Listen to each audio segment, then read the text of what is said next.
Gusto nyo bang makilala ang inyong business, kumita, sumikat at maging patok online or TV? Get more customers and grow your business. Advertise now. From the studios of Litter News Philippines, Errol Dakame of Tamaong Asset.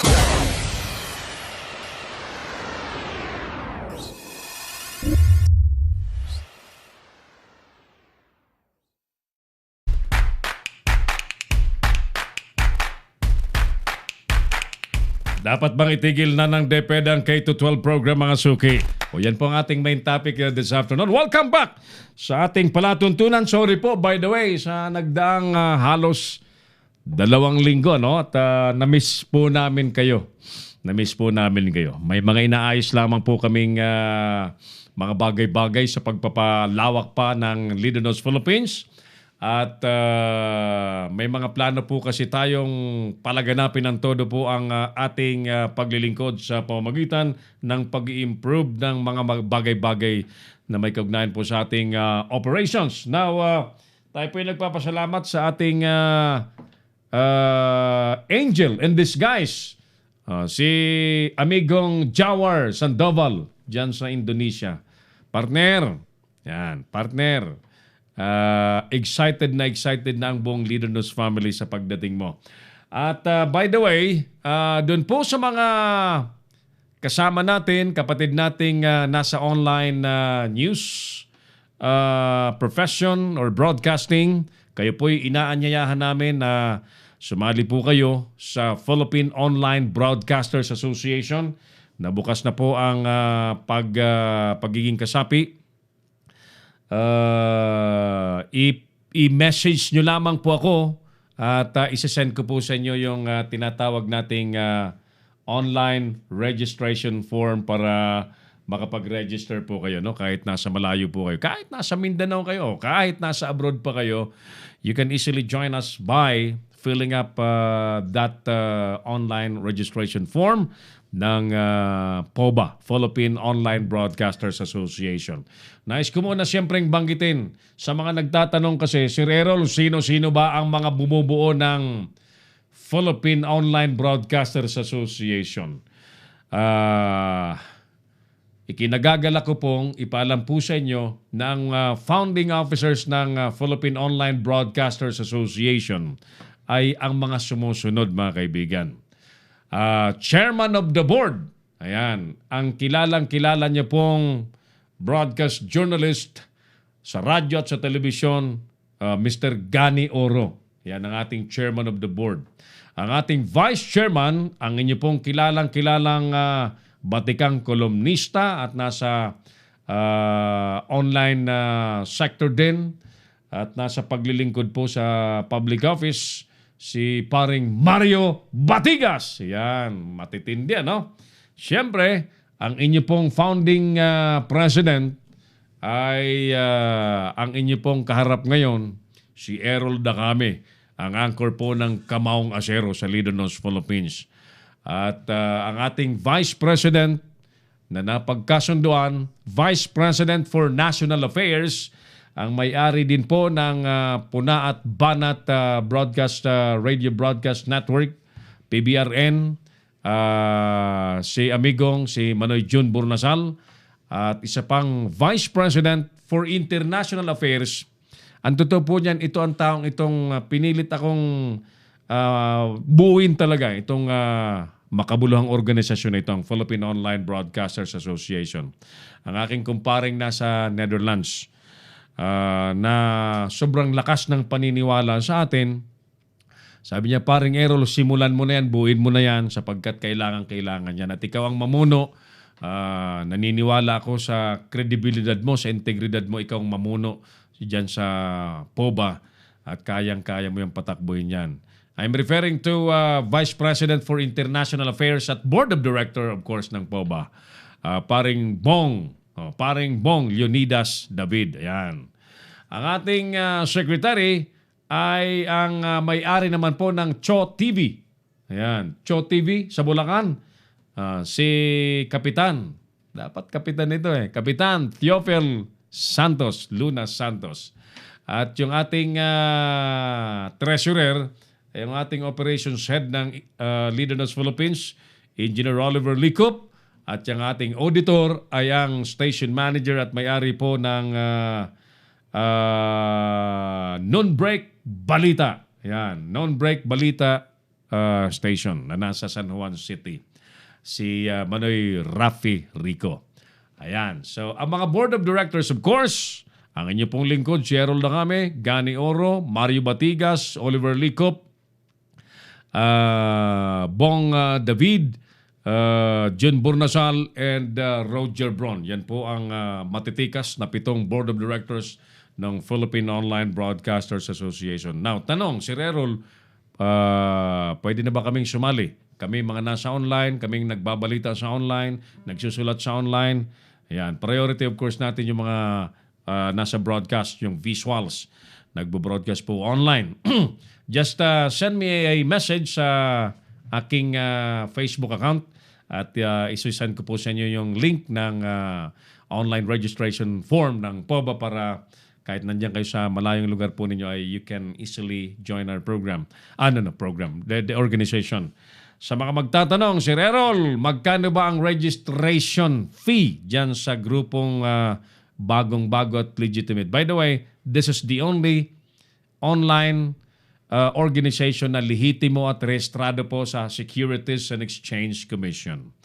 Napagkasunduan po ng board, inapruban po ng board na ang registration fee ay 1,000 pesos para pahalagan po ng bawat miyembro. Ano po ang benepisyo ng mga miyembro? Number 1, mapakikinabangan niyo po ang programang professionalization ng industriya po ng online broadcasting and practice. And you can enjoy free attendance o pagsali sa mga workshops. Broadcast journalism workshop, mobile journalism workshop, etc. etc. And I understand meron pa ho itong kasamang insurance. Ayan, may insurance. So lahat tayo rito sa Leadernos Philippines ay kasali dyan sa POBA. Ayan, yung mga hindi pa buo yung 1,000, pwede namang hulugan. May lahing Bombay yung ibang kasama natin, pumayag na. Hulugan. 2 gives daw, 2 gives. And after na maibigay yung last payment ay saka i-issue po yung napakagandang ID po ng POBA, Philippine Online Broadcasters Association. Alright! So, yan po ang nangyari kahapon sa actually first board meeting yan po sa Giovanni's Restaurant sa Manhattan Parkview Building. Ito po yung sa Araneta Center sa Cubao, Quezon City. Kahapon. Yan. So, naging busy tayo kahapon at nagkaroon tayo ng board meeting, first board meeting ng Philippine Online Broadcasters Association. Diretso tayo na sa report ni paring Mike Almonte. MMDA ay naatasan naman pong ayusin ang kaligtasan at ang trapiko sa Metro Manila sa pagbubukas ng klase ngayong araw. Narito po ang report ni Mike Francisco. Yes, Mike. Magandang hapon po sa lahat po na nanonood ng Pinoy Extreme mga Sero. Leader News Philippines, narito po tayo ngayon sa MMDA Office Makati para alamin natin yung sitwasyon ng trapiko o sa pagbabalik sa eskwela ngayong araw ng Lunes. Antayin natin makapanayam ang mga opisyal ng MMDA at mag-monitor din tayo dito sa Metro Base. Panoorin natin ito. Balik eskwela na ngayong Lunes ang pampublikong paaralan at nakatakda naman sa June 16 ang pribadong paaralan ngayong taon 2019 sa buong bansa. Naatasan ng MMDA at PNP para may siayos ang kaligtasan ng mga estudyante at ang trapiko sa paligid ng paaralan. Isa ang EDSA sa binabantayan ng MMDA dahil sa pagdami muli ng volume ng sasakyan para ihatid ang mga estudyante. Sa MMDA Metro Base nakatutok ang isa sa opisyal ng MMDA na si Colonel Bong Libriha upang siguraduhin ang daloy ng trapiko sa Metro Manila at sa mga paaralan na nahahagip ng CCTV ng Metro Base sa buong NCR. Boss, good morning. Tawag dito sir, ask ko lang muna sir, ano po ba yung traffic plan ngayon ng MMDA para sa balik eskwela para ngayong Lunes at sa 16? Well, unang-una, nag-deploy tayo ng full complement ngayon. So, mga around 2,000 enforcers yan. So, ang instructions ni Chairman Danny Lim is to manage the traffic within the periphery of the schools, ng mga public schools na magbubukas ngayon. So, yan po ang ginawa natin. And aside from that, nagtalaga tayo ng mga anti-jaywalking units, not for apprehending, but to assist in pedestrian crossing, para siguraduhin na ligtas yung mga bata natin na tatawid dyan. And aside from that, nag-clearing na tayo ahead of time ng mga periphery ng mga schools para bigyan daan na hindi mag-choke sa paligid ng eskwelahan. Pag nagbukas na, lalong-lalo na, maraming nagkatid, nagbababa ng mga bata. So, ahead of time, nag-clearing tayo. So, kanina umaga, nagpunta si chairman mismo, pinangunahan niya yung pagsasagawa ng lahat ng ito dito sa may President Corazon Aquino Elementary School sa may Batasan.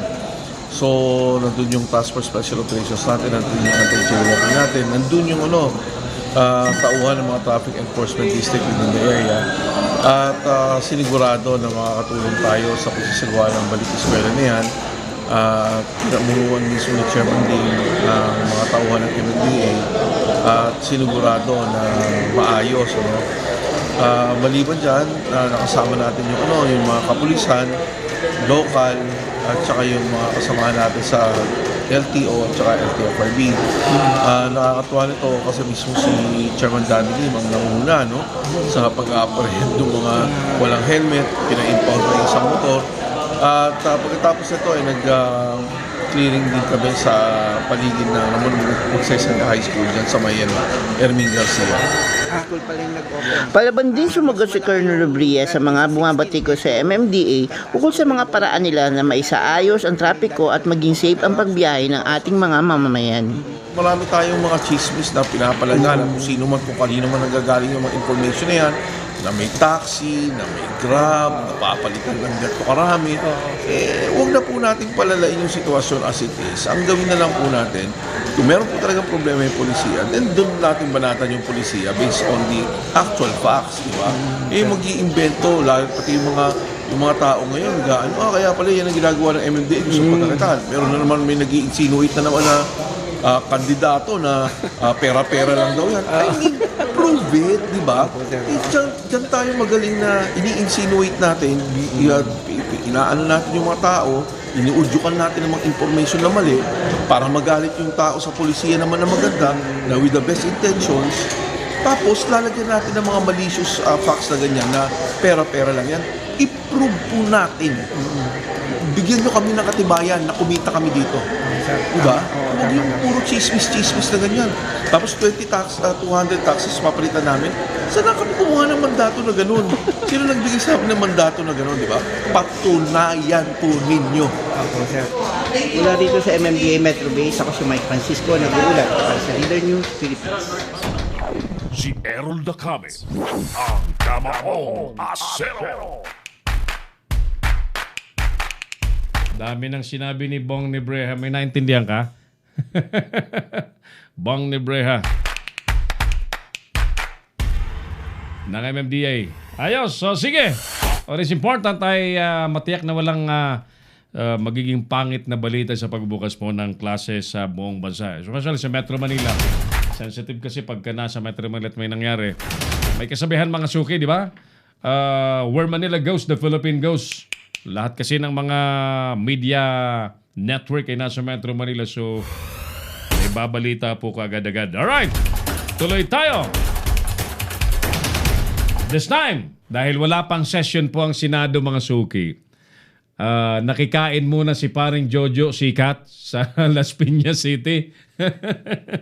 Sa Las Piñas City, sa kaharian po ng mga bilyar. Ayan. Parang nakipiesta yata si paring Jojo Sikat. Panoorin po natin ang tinatawag nilang food festival dyan sa Las Piñas City na naging makulay daw at napakatagumpay. Paring Jojo, gaano kasarap ang mga pagkaing ipinarada dyan? Go ahead. Umarangkada na itong ika-6 na pagdiriwang ng Las Piñas Food Festival kung saan mahigit sa 1,000 participants ang dumalo sa naturang okasyon. Layunin ng naturang food festival na paigtingin ng kaalaman ng mga kababayan sa pagluluto at pagtitinda ng mga masasarap na pagkain bilang kanilang hanap buhay.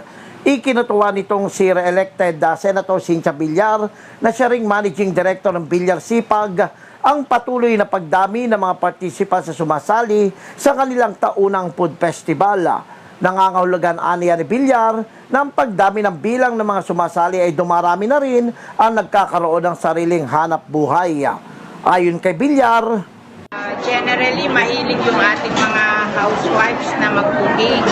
And then, marami na rin ang mga housewives na ang hanap buhay nila magluto sa bahay at pinagbibili nila yung niluluto nila. So, siguro na binibigyan natin sila ng importance sa ating Las Piñas Food Festival, lalo silang dumarami. Kaya natutuwa po ako.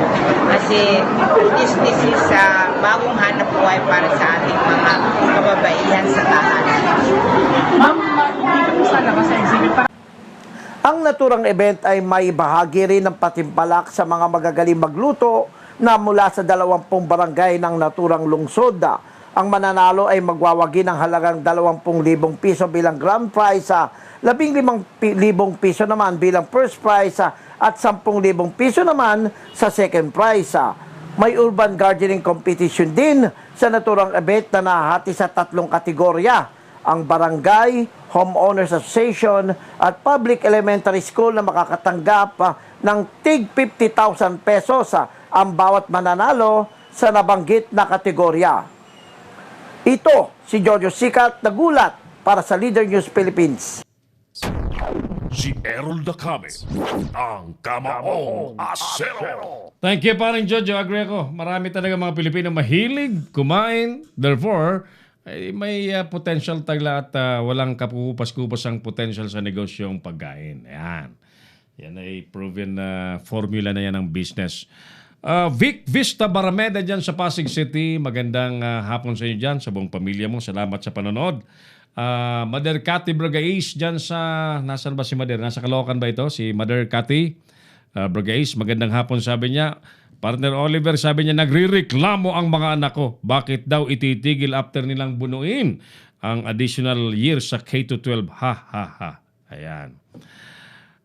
Okay. Si Boss Tito Poras ng Poras Swine Breeding Farm sa Montalban ay nanonood po sa atin. Sir Tito, magandang hapon. Ano ba, wala na bang ulan dyan sa Montalban? Mike Paul Marquez sa Leyte. Magandang hapon sa dyan, Mike Paul Marquez. At si Paring Hill Tamayo dyan sa Tacloban City. Kumusta na dyan Paring Hill sa Tacloban City? Sabi ni Vic Vista Barameda, para po sa akin, dapat na pong itigil yang K-12 na yan. Ayan, yan ang sabi ni Vic Vista Barameda. O kayo po, ano po naman ang inyong masasabi? Dapat bang itigil na yan ng DepEd? Basahin ko lang ito, Klo, itong ilan pang comment dito sa wall ko, ha. Gerardo Ridaw, ito si Jerry, taga Masinloc ito. Yap, dagdag pahirap din, imbis na college na Arsenio Gaitos, Tito Sen. Yan, si Tito Sen. Kasama ko ito dati sa DZME. In the first place, sabi niya, di dapat na-consider ang K-12 na yan kasi dagdag na gastos sa pamilya at pinahaba pang pag-aaral. Ang dapat sana'y inalis na lang ang ibang subjects na di naman mahalaga. Rod Malasa Persiba, no. Joan Mesa, yap! Sabi niya, Faith Camino, nakakabuisit yan, sir. Dapat yan, i-stop talaga yan. Daisy Ligaspi, sabi niya, dapat po, hirap ang mga bata. Olive Asiron Furlales, yung ating napakagaling na General Manager ng Hominid Ventures. Ayan, doon po sa mga walang trabaho, nangangailangan ng trabaho, especially sa construction at iba pang industriya. puntahan nyo lamang po ang FB page ng Hominid Ventures para magkatrabaho po kayo.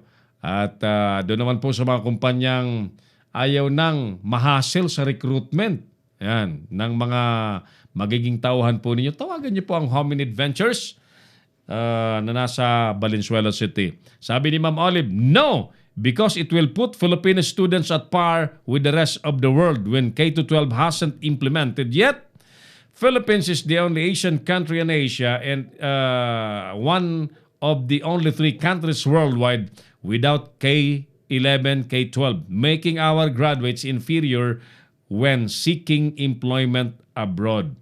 Ayan. So, yan ang sabi ni Ma'am Olive Aceron Forlales, ang ating General Manager ng Hominid Ventures and Manpower Solutions. Sabi ni Kuya Mark, Sir, gagawa ko ng station ID ng Leader News. Maganda to. Maganda ang naisip ni Kuya Mark. Pag kukover na ako na, okay, sige. Okay. Sige. Ayos, Kuya Mark.